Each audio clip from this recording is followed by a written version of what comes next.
humble pranams at Bhagwan's lotus feet. Dear Swami, respected elders, dear brothers and sisters. When it is a teacher teaching in a class, when it is a seminar that is going on, and there are 3 teachers or 4 teachers to teach the subject, it's always a challenge to be the last teacher, because what do you have to say when everything has been said? But when it comes to talking about Swami, it's a challenge being the last speaker, because you plan to say something, but the speakers preceding you speak something which arouses so many thoughts in you, so many ideas, so many experiences, you are lost what you should say. And that is precisely the situation I am in, where listening to Puja and listening to Amay, I am reminded of so many experiences that I do not wish to start a new topic. I just wish to dive into the topics that they have already introduced. You know, when Brother Amay was saying about the step-up transformer and the step-down transformer, I often, when he was giving that, he gave a beautiful comparison. But another comparison came in my mind. I felt that, those of us who stayed physically far away from Swami experienced the step-up transformer aspect of Swami, You realize, you see Vibhuti coming from the photographs. You see miraculously cancers getting cured. And that is why he is the supreme God. It's a step-up transformer. A small photograph means, wow, the world to you, because it's God. And for those of us who actually stayed at the dam site, like a step-down transformer so that you don't get burned, Swami behaves and acts in such a manner, you feel, hey, Swami is just like you and me. You feel, you feel friendship with Swami, love with Swami. Both are aspects of the same Lord. And one is a step up, one is a step down.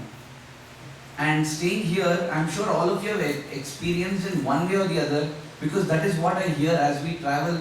The satsangh where we speak is only in the centers, but so many little satsangs happen as we travel in the car, sit with people, because we hear wonderful stories of how they came to Swami, how they experienced with Swami, and you see the step-up transformer aspect there. Without even Swami in that sense knowing them, he has impacted them so much in their life. But we have had some chances to experience the step-down transformer where you feel, my God, Swami is just like, and just like that part is amazing, this part is also amazing, and maybe I'll share one small incident that way. This happened during the Deepavali celebrations. Diwali, a festival in India, it's called the Festival of Lights, where we burst firecrackers. That's the most exciting part of Diwali. Whether a child knows the significance of why Diwali is celebrated or not, he knows that we are going to burst firecrackers. That's what excites us. And that's why Swami too would always, every year, fetch firecrackers, and in front of Swami's residence, on the lawns, Swami would sit and watch as the children would burst firecrackers.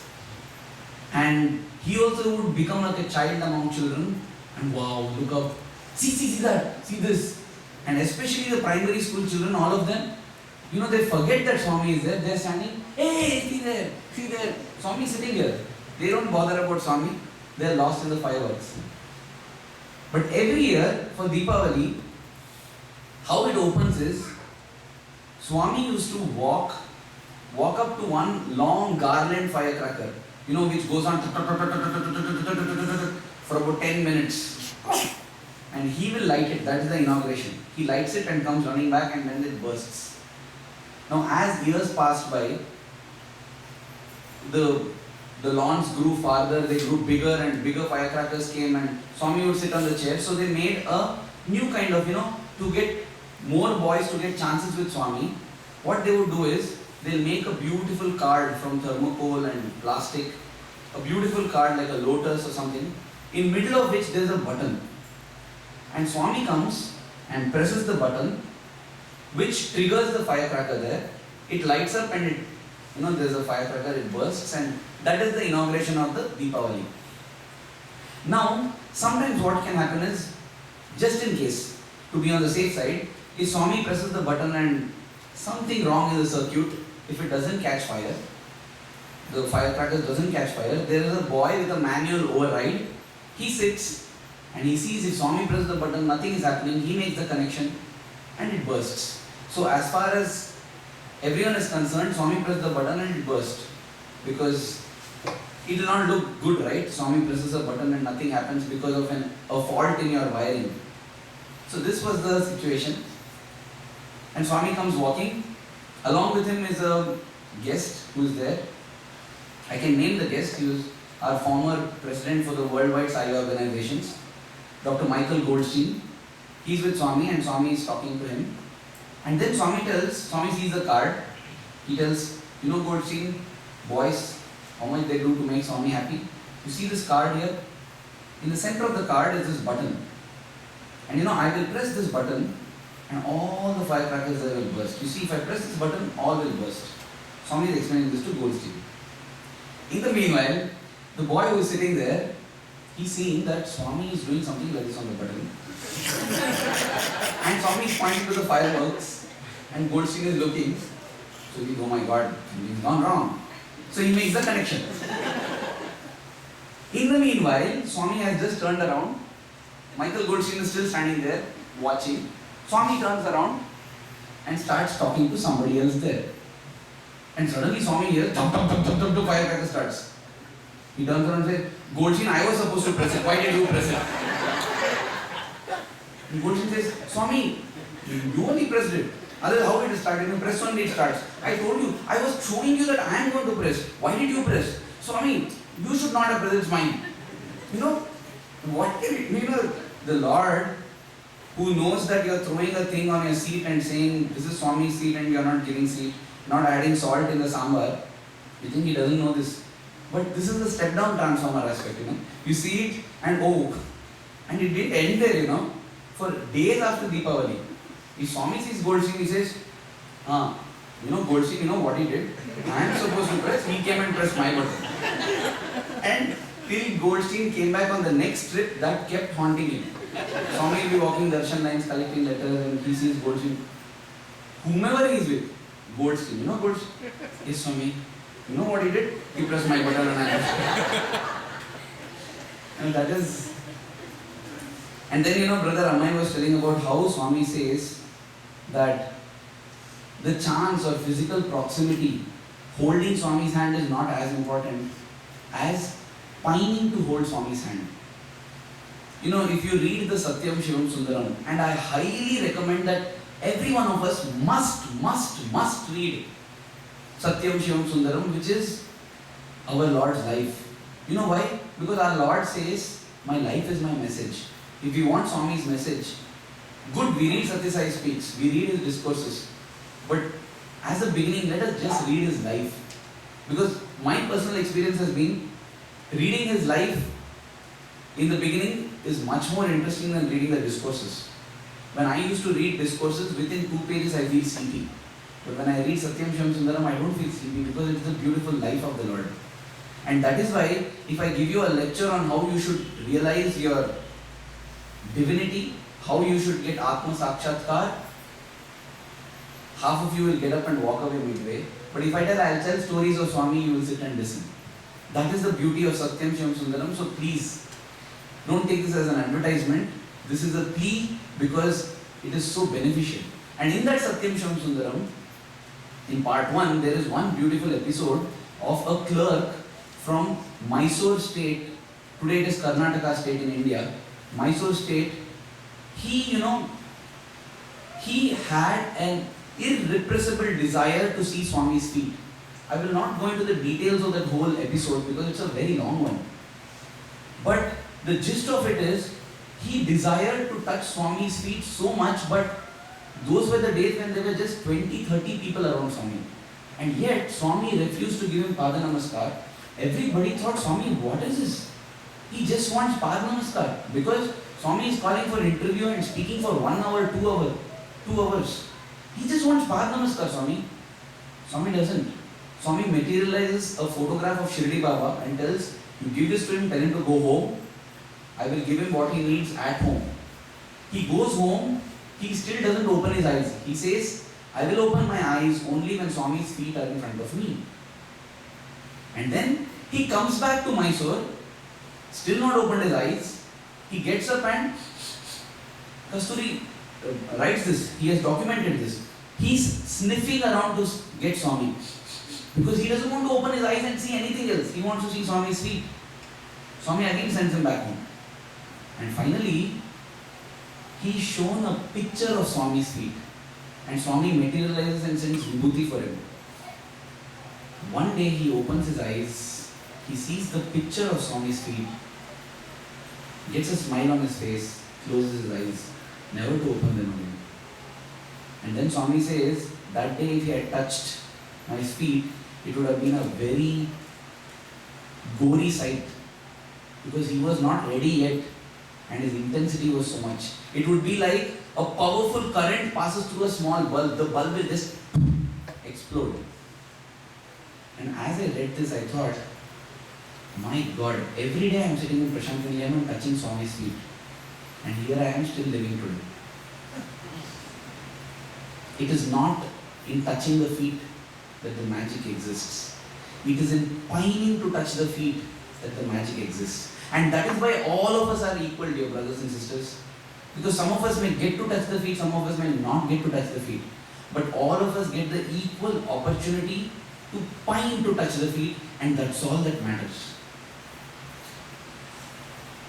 When Pooja was talking about how Swami responds, and how he responds even today when we think that he has physically left, what do we do now? If we look back at our own experiences, even when Swami was physically there, every time he did not respond physically. It was very few times when he responded physically. Every time he would respond in a manner that is metaphysical, that is beyond the body and the mind, right? That's what has been our experience. How can we forget that? Well, I will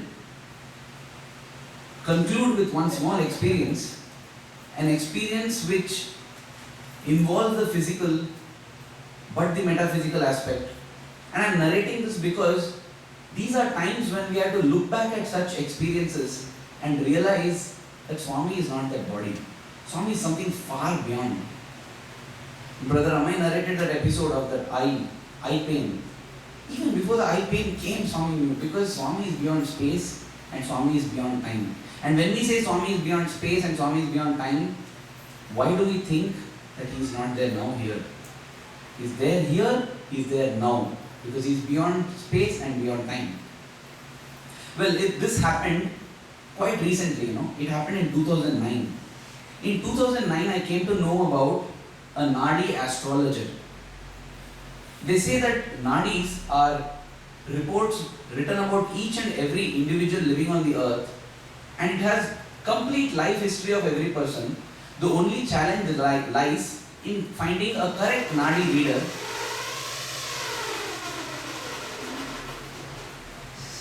Yes, the challenge lies in finding a correct Nadi reader who will be able to tell you your past, your present and your future. And so, I got to know that there is one such Nadi reader in Bangalore, and I was very eager to know my future regarding 4 aspects which I cannot reveal, and I will tell you why I cannot reveal. 4 questions were haunting me, and I wanted to know answers for these questions. And I wanted to go to the Nadi reader.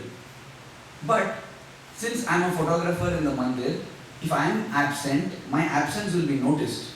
So I have to go seeking permission from Swami. So I thought, now how will I tell Swami? So I wrote a letter. This is how I wrote. I said, dear Swami, you know everything. But the problem is you don't tell it to us. And here's a Nadi reader who says he will tell me what's going to happen. And these are the 4 questions that are bothering me. Question 1, question 2, question 3, question 4. These answers I want. I know Swami you know it, but you're not telling me. So I will go and ask the Nadi reader. And I seek your blessings so that I can go and come. This is what I wrote. And I wrote it in a letter because I didn't have courage to tell this to him on the face. I didn't know how to tell Swami that Swami I'm not telling, so I'll go to him. So I wrote it in a letter and I thought, I'll pray and give it to Swami once Swami receives the letter, it is permission, I can go. That day, Swami is coming. As he comes in the darshan lines, he is coming on the chair. He is little far away. He looks and says, "Give me a letter." So everybody is feeling that, wow, special blessing. Swami is calling him and taking the letter. So I was like, why is this special attention today? Like every other day, if you had just taken the letter and gone, I would be happy. Swami says, "Give me a letter." So this is just after Swami has crossed the lady side and come into the gent side. In between the lady side and gent side are the students, right? So, yeah, no smiles please. So then, as Swami is coming, he calls and asks for the letter. He takes the letter. And not only does he take the letter, he immediately opens it and starts reading it. He says, "Oh my God, the first sentence itself is bad. It will incriminate me." And so Swami is reading, and throughout the gents' darshan side, he is reading that letter. I don't know how many gents would have cursed me because Swami did not look up, he did not accept anybody's letters. Throughout he was reading this letter. So I was thinking, oh my God, not only is he reading the letter, he is studying the letter. And the next day I saw the effects of the letter. I started to get Balasai darshan. You know, in hostel language, Balasai, in Hindi, Bal means hair. So Balasai darshan is when Swami is upset with you, and whenever you come, he turns his face away from you, so you see only his hair. It's called Bala Sai Darshan. You are seeing Sai's Bal. That's what started for me. Every day Swami comes, he looks away. He's upset. And it was the same time when they had a Bhagavata Saptaham in Prashanti Medium. A Bhagavata Saptaham is for 1 week duration. Every day for 2 to 3 hours, they talk about the glories and stories of Lord Krishna. And as that priest kept speaking the glories of Krishna, I began to feel, oh my God, that same Krishna is my dear Swami. And as you listen to that is the advantage of reading Swami's glories and reading his stories. Because it arouses in your heart such wonder, such awe and such love. I began to feel like a fool. I said, what am I doing? Why do I want to go to a Nadi when that Krishna, that Supreme Lord, that is my Sai, right? Why do I need some Nadi astrologer to tell me? I started feeling very bad. And I was just sitting. One day I was sitting like this in the bhajan hall when Swami called one of my Radio Sai colleagues and began to speak to him. And apparently Swami has asked him, what project are you doing now? And that was the time we were doing a project called Message of the Lord. Are you all familiar with that Message of the Lord?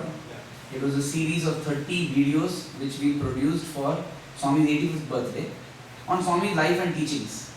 So he was explaining that to Swami, and he saw me and he said, Swami, he's also part of the team. So I also got a chance to go close to Swami, and I thought, Swami is inquiring about this Message of the Lord.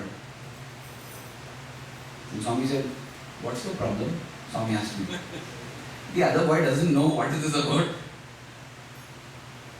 And I got so scared. I said, Swami, my sister said that Nadi reader is very good. Blamed on my sister. She's not here, right? She's in Bangalore. So I blamed her. And Swami looked at me, that's it. And he spoke to the others. I felt, oh God, Swami is upset. Then I turned to him and said, Swami, I was a fool. And Swami continued to speak to them. He told them to take namaskar. He didn't tell me. I took namaskar, but he didn't tell me to take namaskar. So I went to him and said, Swami, I am not going to go to the Nadi reader. Swami says, take namaskar.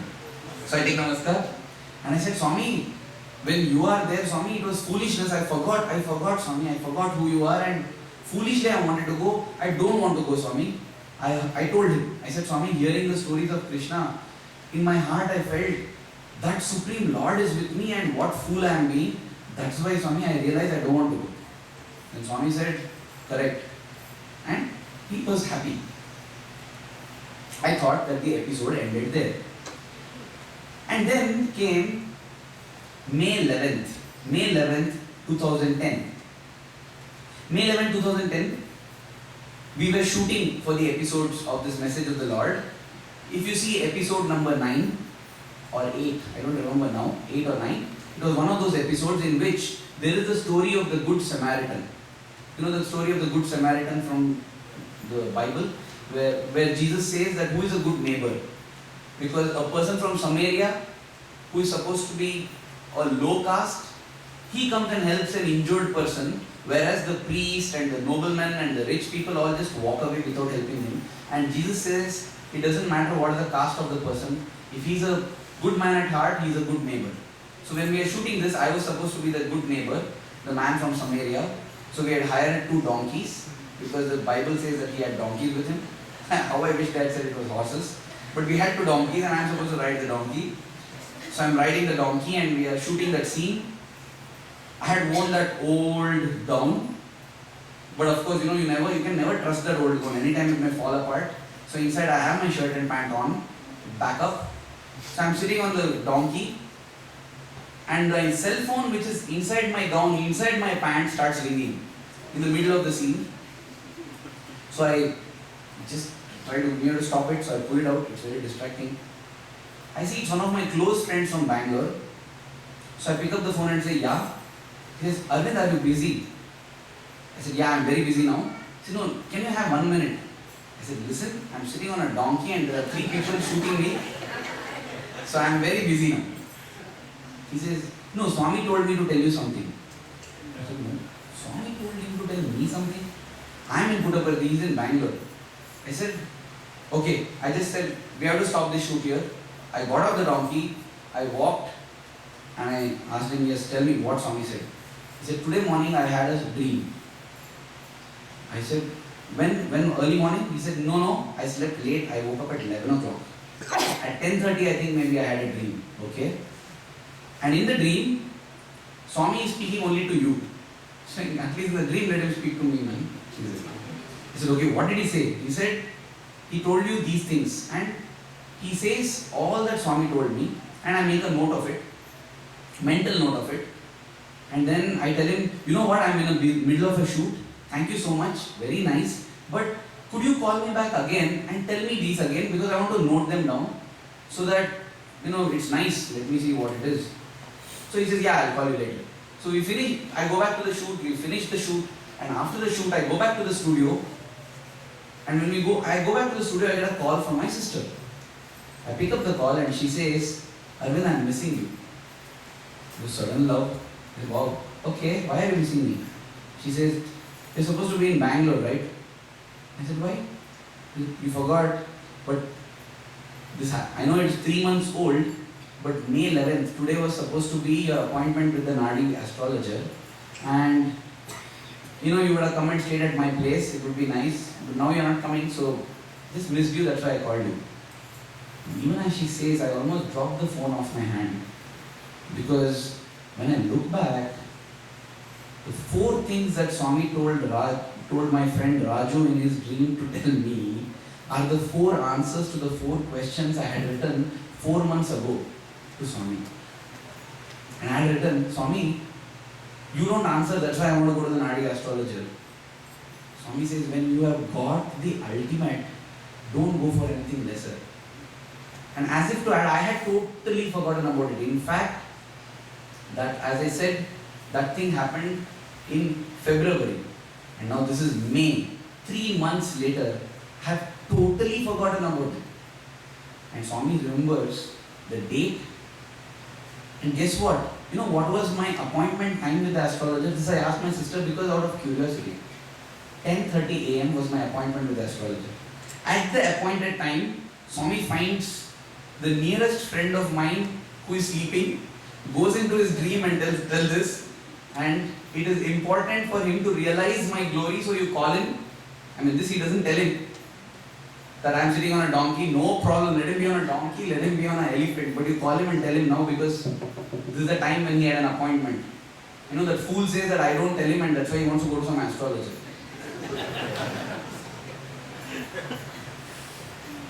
It's bhajan time now, but this much we should realize, that whether Swami comes in a dream, whether Swami comes in a vision, sometimes Swami even comes as an inspiration when you open a book. Even inspiration, Swami says, is Swami. When you suddenly feel in your heart you have to do it, you do not understand why. That kind of maddening inspiration, that is also Swami. And if we look back to these experiences and realize that it is Swami who is always guiding us, he will always guide us. He's always there talking to us, he's always there loving us, he's always there giving messages to us. We just have to be receptive. Before I conclude, just one final point. Sometimes, we get dreams which we are not able to understand. And what we do immediately? We call up whom we think is wiser than us and ask us, what do you think this dream means? Please do not get. I am saying this because on Facebook, people who read my articles think that I am a jnani. I am not. I am just sharing my experiences. And they write to me in elaborate detail their whole dream and say, what do you think it means? I have no idea what it means. Because I have no idea what's your relationship with Swami. And this is what I write back also. I say, I have no idea. And I write back, please, I am sharing my experiences so that you feel joy and love for Swami. Please don't think that I am special and I am connected to Swami, because that is the truth. Don't bring me in between you and Swami. Because that is bad for you and it's bad for me also. How many times Swami has said that? When somebody has gone and said to Swami, that person, he's suffering, Swami, please do something. Are you his advocate? Are you his agent? You just shut up. You think you have got more compassion in your heart than me? We think, Swami, please, he's suffering, do something for him. We feel that my compassion for him is more than the Lord's compassion for him. We don't need any agents. We don't need anybody in between. Let us not seek Swami through anybody. Yes, if somebody is sharing their experiences, somebody is telling words of wisdom that Swami has shared, let us listen and derive inspiration from that. But that's it. We are getting inspired because it's related to Swami, right? That doesn't mean that anything that person does is perfect. No. That person said something about Swami and that is inspiring and that's all I take. And I use that to enhance my relationship with Swami, because why do you want to take second hand when Swami is waiting to give first hand to each and every one? So on this day, let us resolve that every moment of our life, our love for Swami should grow stronger and stronger. And even as I say this, I can visualize Swami sitting there, smiling and nodding and agreeing to this, that he needs no agent. He has a direct heart-to-heart sambandham, heart-to-heart connection with each and every one of us here. Let us use that, not be fools to try to reach Swami through some other agent. With this, we shall now have bhajans. Thank you for your patient listening. Jai Sai Ram.